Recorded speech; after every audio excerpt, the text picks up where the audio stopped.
1970കളുടെ മധ്യത്തിൽ $1 is equal to 8 Indian റുപ്പിയായിരുന്നു. ഇന്ന് 90 രൂപ കടന്നിരിക്കുന്നു. നമ്മുടെ രാജ്യത്തിൻ്റെ ഏതെങ്കിലും സാമ്പത്തിക നയം കാരണമാണോ രൂപ വീക്കാകുന്നത്? കഴിഞ്ഞ 50 വർഷമായി ഡോളറിനെതിരെ രൂപ ദുർബലമായി വരികയാണെന്ന് എല്ലാവർക്കും അറിയാം. ക്രമാനുഗതമായ താഴ്ചയാണിത്. ആ താഴ്ച ശ്രദ്ധിച്ചാൽ അറിയാം, അമേരിക്കൻ ഡോളർ ശക്തി പ്രാപിക്കുമ്പോഴൊക്കെ രൂപ ദുർബലമായി.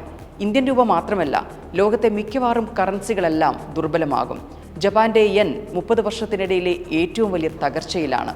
എങ്ങനെയാണ് രൂപ ദുർബലമാകുന്നത്? പലരും ചോദിക്കും, ഇന്ത്യയുടെ നിയന്ത്രണം നഷ്ടപ്പെടുകയാണോ എന്ന്. എന്നാൽ അതിനുമപ്പുറം ഇന്ത്യ അതിൻ്റെ സമ്പദ് വ്യവസ്ഥയിൽ ആഴത്തിലുള്ളൊരു തന്ത്രം മെനയുകയാണെങ്കിലോ?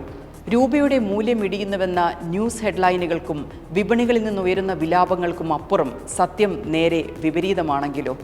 സാമ്പത്തിക നയങ്ങളിലൂടെ രൂപയുടെ മൂല്യം തിരികെ 70ലേക്കോ 75ലേക്കോ കൊണ്ടുവരാതിരിക്കുന്നത് ഒരു നയപരമായ തീരുമാനമാണെങ്കിലോ?